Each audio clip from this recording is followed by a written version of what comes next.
anak ko, Apo. Lo. Ito, Lo. Di ba, Lo, sinabi mo sa amin, Lo, na yung pupuntahan naming lugar doon sa Visayas. Cebu, di ba? So, ang tanong, Lo, kasi hindi mo nasabi din yung sa location talaga. Saan banda yon? Doon, Apo. Lisay, Cebu. Doon sa Igutan. Igutan Cave? Malapit lang doon, pero hindi talaga sa Igutan Cave. Basta kayo, doon na banda po. Doon lang ang alam ko. Malapit sa Igutan Cave. Igutan Cave. Alam, doon na Igutan Cave o Igutan Cave. Igutan Cave. Talisay, Cebu. Talisay, Cebu, Apo. Talisay, Cebu. Buti, naanuhan mo, Apo, kasi hindi ko na masyado sa utak, Apo. Lo, di ba yan yung lugar ni Maria de Cacao? Di ba? Apo, tama ka, Apo. Maria Cacao. Maria de Cacao, yan yung may lumalabas na barko. may narinig nilang boses ng barko.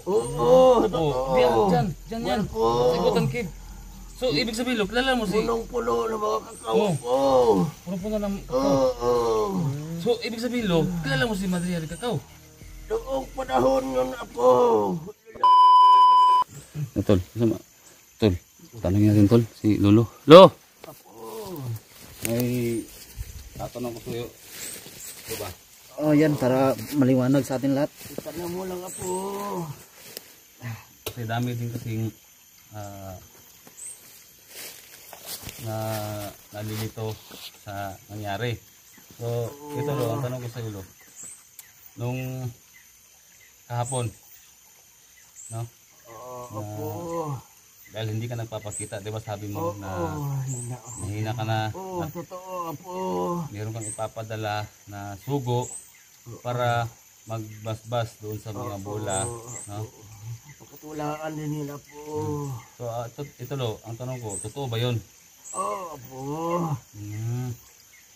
At sinabi mo rin doon na kapag lalabas na yung usok ay natupad na yung isang kahilingan, no? Tama, Apo. So ito mga tol, no, pinapatotohanan na ni Lolo Quirico na totoo yun lahat, kasi dami kasing nalito na hindi yan si Lolo dahil hindi lumalabas na sa sa portal. Mahirap talaga, Apo, paniwalaan, Apo, sa panahon ngayon, Apo. Ano malo? Maraming gumagaya, Apo. Salamat, Apo. So ito, Lo, mayroon din akong sasabihin sa iyo, Lo, na kasi nalilito din kasi kami, Lo, na 'di ba dati sinabi mo sa amin na kami nila Junji mag-away-away, maglaban-laban at may isa na magsasakripisyo, tapos yun, gaano ba katotoo yan, Lo? Kasi ngayon dumating na tayo dito sa Ginto, dumating din tayo sa yung isang kapiraso na parang ano ba tawag doon, Tol? Na parang yung gaya ng sa atin, Katoliko tayo, di ba? Na yung ribulto ba? So may kapirasong ribulto na nawala, yun ang hinahanap nila. So bakit napunta kami dito, Lo? Apo. Yun, Apo. Sinadya ko lang talaga yun, Apo. Sinabi ko na may isa sa inyo ang mawala, Apo. Sakripisyo. Pero at least natupad ninyo at nakaya ninyo mga pagsubok, Apo. So ito, Lo, nawala, Apo. parang binigyan nilang kami ng misyon na at saka pagsubok. So kumbaga kung malampasan namin yun, makakapasa kami sa sa yung tinatawag niyong pagsubok. Apo. So ganito, Lo, kung hindi kami nakapasa, Lo, ano bang magaganap? Sigurado, Apo, mangyari yun, Apo. Buti na lang nalapasan ninyo, Apo. So kumbaga kung hindi namin naipasa yon, yung pagsubok na yon, so maghahanap kayo ng ibang kapalit ako. kapalit sa amin. Maghahanap ako ng iba rin mga busilak ang puso ako. Tama. Oo. Yun okay na na. Pero apo, alam ko, kayang-kaya niyo apo. Lampasan namin lo lahat ng pagsubok na yun. Kitang-kita ko apo. Hindi na ako pwede pang maghahanap kahit ano pang mangyari, pero kahit ano pa. Alam mo na. Kaya niyo yun apo. At alam mo na yung mangyayari. Ang kakayanan namin yung pagsubok na yun. Hindi na pwede maghanap apo kasi kaya niyo yun apo. Salamat lo. Alam ko, kasi ang kapangyarihan ko apo, binigay ko na sa inyo at saka si Apong Dungdi at saka Apong 44. Ibinigay ko na sa inyo. Pero lo, ito isa, ang isang tanong ko sa iyo. Lo. Pero yung tatlong kahilingan lo, totoo talaga yon. Apo. Totoo rin. Oo. Totoo yun. So, yung isang kahilingan natupad na. Oo. Yung mga bantay, usok. yung mga bantay doon lo, doon sa sinabi mo na, di ba, isang wish na mamamatay yung lahat ng bantay doon. Yun yung mas malakas talaga kesa sa inyo. Oo. Totoo. Na tutupad na yun. Sa pag-usok. Yun. Natutupad na yun. Nakikita nyo. Pero hindi na talaga kayo. Ano talaga kayo sa iyong pagkaramdaman? Ano kayo ng mga dugo sa iyong babig? Wala akong kaya nga ano sa inyo basta kay Yung pagkuha ng totoo. salamat lang kay yung pagkuha sa kabibi. Sabi niya na yes. nanghingi siya ng sorry na Natupad na ninyo. lumabas yung dugo sa ano natin, Bibig sa bibig. ninyo. Wala na kasi akong kaya po. Natandaan na ako po.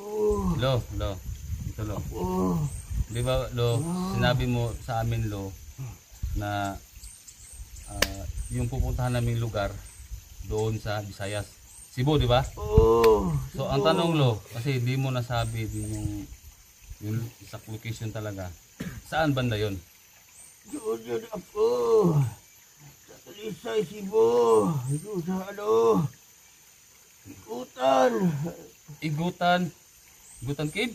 Oh. Malapit lang doon, pero hindi talaga sa Igutan Cave. Basta kayo, doon na banda po. Doon lang ang alam ko. Malapit sa Igutan Oh, Cave. Igutan Cave. Burag, arang, doon ang Igutan alam ko Cave tayo o na Igutan po. Cave? Igutan Igutan? Cave. Igutan Cave lo. Talisay, Cebu. Oh, Talisay, Cebu po. Talisay, Cebu. Oo. Buti. Naanuhan mo ako kasi hindi ko na masyado sa sa Lo. utak apo. Lo, di ba yan yung lugar ni Maria de Cacao? Di ba? Oo po, tama ka po. Maria Cacao. Maria de Cacao, yan yung may lumalabas na barko. may narinig nilang boses ng barko. Oo, Oh, diyan yan. Sa Igutan Cave. So, ibig sabihin, lo, kilala mo si punong-puno ng mga kakao Oh. po. puno ng Cacao. Oo. So, ibig sabihin, lo, kilala mo si Maria de Cacao. Noong panahon yun apo, lako. Grabe Pero talaga. sa dami ng mga ginmagaya apo, kaya hindi ko na sila maano apo. Marami na rin gumagaya na marinig kakao apo. Pero, doon talaga yung area, di ba? Oh, Kasi alam ko yung... doon. Huwag kayong magpalilang sa ibang tao. Basta kayo banda apo. Malapit sa Igutan Cave. Oo. Talisay, Cebu. Totoo yun. Totoo yung sinabi mo apo. Buti nalalayan mo ako apo. Matanda na talaga ako apo. Hindi ko na talaga masyadong ma-explain ang lahat sa inyo. Matalino ka talaga po, Dipor. Kaya talaga niya si Maria de Cacao.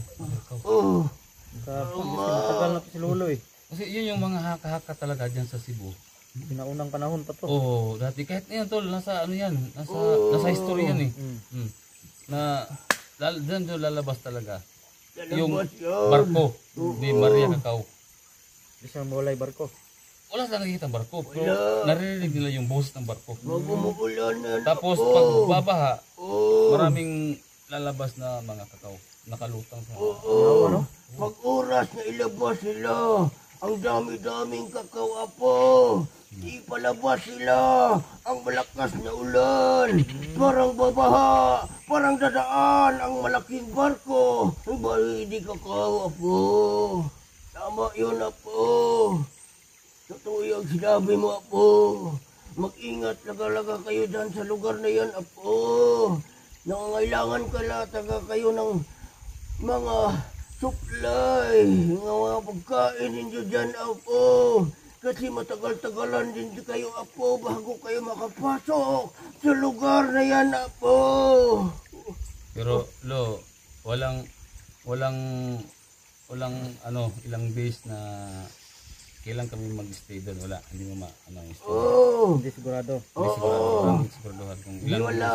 Ang importante lang na makuha ninyo